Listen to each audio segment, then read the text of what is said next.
सास को हुआ अपनी गलती का एहसास। राधा जी एक आम मध्यम वर्गीय परिवार की मुखिया थी। वे अपने बेटे शुभम और बहू मनीषा के साथ रहती थी। एक बेटी सीमा थी जो कि शादी के बाद अमेरिका में बस गई थी। राधा जी के पति की मृत्यु बहुत पहले ही हो चुकी थी। शुभम और मनीषा की शादी को 5 साल हो गए थे, लेकिन अब तक उनकी कोई संतान नहीं थी। राधा जी की बहू मनीषा भी जॉब करती थी, जो कि राधा जी को बिल्कुल भी पसंद नहीं था। वे जल्द से जल्द दादी बनना चाहती थी, लेकिन मनीषा और शुभम यह अच्छी तरह से जानते थे कि अभी मनीषा का जॉब करना कितना ज़रूरी था। राधा जी अपने बेटे शुभम से इस बारे में बात करती तो शुभम किसी न किसी बहाने से बात को टाल देता था। इसलिए वे मनीषा को ही परेशान करने के बहाने ढूंढती रहती थी ताकि वह अपनी जॉब छोड़ दे। और अभी कोरोना काल में तो मानो उनके मन की मुराद ही पूरी हो गई थी। हालांकि वे दिल की बुरी नहीं थी, लेकिन पोते की चाह में वे ना चाहते हुए भी ऐसा कर जाती थी। अपनी हम उम्र सहेलियों को दादी बनते देखकर उनका मन दुखी हो जाता था। उस दिन भी घर में ऐसा ही कुछ हुआ। ऑफिस में काम की वजह से मनीषा देर तक सोती रही और राधा जी को अच्छा खासा मौका मिल गया। ये क्या बहू, अभी तक सो रही हो? पता है सुबह के 10 बज गए हैं। शुभम भी बेचारा कब से उठकर ऑफिस के काम पर लग गया है और तुम हो कि अभी तक सोई पड़ी हो। चलो अब उठकर सबके लिए चाय नाश्ता बना लो। मुझसे कुछ हो नहीं पाता है, वरना मैं तो तुम्हारे भरोसे कभी ना रहती, खुद ही सब काम कर लेती। सॉरी माँ जी, वह देर रात तक काम चलता रहा, इसलिए सुबह सुबह ही सो पाई थी, इसलिए समय का पता ही नहीं चला। आप चलिए, मैं अभी जल्दी से आती हूँ। हाँ हाँ ठीक है, मेरा कुछ नहीं, पर शुभम को देख लो, उसे कुछ चाहिए तो नहीं, कब से उठा है बेचारा। हे भगवान, मुझे जल्दी से ठीक कर दे ताकि मैं ही अपने बेटे का ध्यान रख सकूं, राधा जी ने नाटकीय अंदाज में कहा। राधा जी ने अपने बहू मनीषा को उठाते हुए कहा। मनीषा ने घड़ी देखी तो वाकई 10 बज गए थे। आज उसकी आंख कैसे नहीं खुली। वह जल्दी जल्दी अपने काम निपटाकर हॉल में आई तो शुभम अपने लैपटॉप के साथ ऑफिस के काम कर रहा था। उसने किचन में जाकर चाय नाश्ता बनाया और फिर रात के बर्तन साफ किए और झाड़ू पोछा करके नहाने चली गई। दरअसल कोरोना वायरस की बढ़ती बीमारी की वजह से शहर में पूरी तरह लॉकडाउन किया गया था, इसलिए काम वाली बाई भी नहीं आ रही थी। मनीषा खुद एक इंटरनेशनल कंपनी में काम करती थी। उसका ऑफिस टाइम निश्चित नहीं होता था, अधिकतर उसे रात में देर तक काम करना होता था।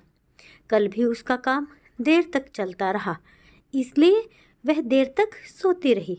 मनीषा नहाकर आई तो देखा कि उसकी सास अपने कमरे में अपनी सहेली से फ़ोन पर बात कर रही थी। बातचीत में अपना नाम सुनकर मनीषा सास की बातें सुनने लगी। अरे शारदा, तुम भी अपनी बहू को ज़्यादा सर पर मत बैठाओ। बहू को ज़्यादा उड़ने दोगी तो कल को अपनी नौकरी के चक्कर में वह तुम्हें ही घर की नौकरानी बनाकर छोड़ेगी। मैं तो भाई शुरू से ही मनीषा की नौकरी करने के खिलाफ थी। अब करे नौकरी शौक से, पर साथ साथ घर के काम भी करे। मैं तो बदन दर्द का बहाना बनाकर बैठ जाती हूँ, नहीं तो सारे काम का बोझ मेरे सिर पर आ गिरता। मैं कोई मुफ्त की नौकरानी थोड़ी ही हूँ। मैं तो कहती हूँ तुम भी यही किया करो। सास की बात सुनकर मनीषा की आंखों में आंसू आ गए। वह जिस सास को बीमार समझकर उनकी दिन रात सेवा करती है, उन्हें एक गिलास तक उठाने नहीं देती है, सारा दिन घर का और रात को ऑफिस का काम करके थकान से चूर होकर भी उफ तक नहीं करती, उसका यह फल मिला है उसे। माना वे नौकरी के खिलाफ हैं, मगर यदि घर की किश्त नहीं होती तो वह भी कभी नौकरी नहीं करती। शुभम का बोझ कम करने के लिए ही तो वह नौकरी कर रही थी।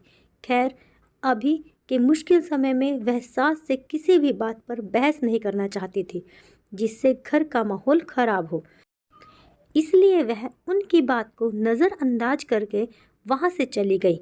लेकिन उसकी नज़रों में राधा जी की इज्जत ज़रूर कम हो गई थी। दूसरे दिन सुबह सुबह राधा जी की बेटी सीमा का अमेरिका से फ़ोन आ गया। सीमा की सास उसके पास अमेरिका आई हुई थी।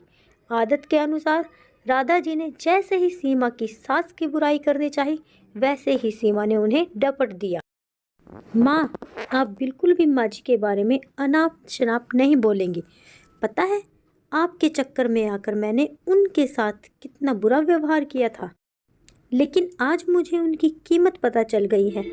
तुम तो उनके यहाँ आने के कितने खिलाफ थी, मगर आज अगर वे यहाँ नहीं होती ना माँ, तो ना जाने हमारा क्या हाल होता। तुम्हें तो पता ही है कि मेरा नौकरी करना कितना ज़रूरी है। कोरोना ने यहाँ भी ऐसा कहर ढाया है कि घर से ही सब करना पड़ रहा है। किट्टू का बेबी केयर सेंटर भी बंद है। मैं और राजेश फुल टाइम बिजी रहते हैं। ऐसे में माँ जी ने अकेले ही किट्टू के साथ साथ पूरे घर का सारा काम संभाला हुआ है। मुझे कुछ भी नहीं करने देती हैं। अगर वे नहीं होती तो माँ हमारा क्या होता, यह सोचकर ही रोंगटे खड़े हो जाते हैं। सच में माँ, वे कोई साधारण महिला नहीं है, बल्कि मेरे लिए तो देवी के समान है। मेरे इतना अपमान करने के बावजूद। और सीमा रोने लगी। उसने फ़ोन कट कर दिया। सीमा की बात सुनकर राधा जी की भी आंखें भर आई। उन्हें अपनी भूल का एहसास हो गया था। मनीषा तो वाकई उनका कितना ख्याल रखती है। उनकी कड़वी से कड़वी बात का भी बुरा नहीं मानती, उल्टे जवाब भी नहीं देती है। वाकई अभी का समय तो एक दूसरे को हौसला देने का है, सारे गिले शिकवे भुलाकर एक दूसरे की मदद करने का है। तो फिर मैं स्वार्थ में कैसे अंधी हो गई थी, इतना कैसे गिर गई थी कि ऐसे मुश्किल समय में अपने ही परिवार की सहायता नहीं कर सकती।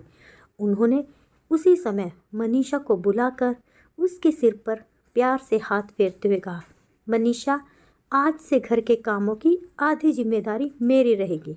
मैंने आज तक तुम्हें जो भी कहा और किया उसके लिए सॉरी। चलो अब तुम जाकर आराम करो, खाना मैं बना लूँगी। इधर सास का बदला हुआ रूप देखकर मनीषा की भी आंखों में खुशी के आंसू आ गए और अपनी सास के प्रति उसके मन में फिर से पहले वाला सम्मान वापस आ गया था। शायद हमारे जीवन में मुश्किल समय आता ही इसलिए है कि हमें एक दूसरे की अहमियत का पता चले। अपनी गलतियों का एहसास होने और आगे बढ़कर माफ़ी मांगने से वाकई इंसान छोटा नहीं बल्कि बहुत बड़ा हो जाता है, राधा जी की तरह। दोस्तों, आशा करती हूँ आपको ये वीडियो अच्छी लगी होगी। अगर वीडियो अच्छी लगी हो तो इसे लाइक शेयर करना मत भूलिए और अगर चैनल पर नए हैं तो प्लीज़ चैनल को सब्सक्राइब ज़रूर कीजिएगा।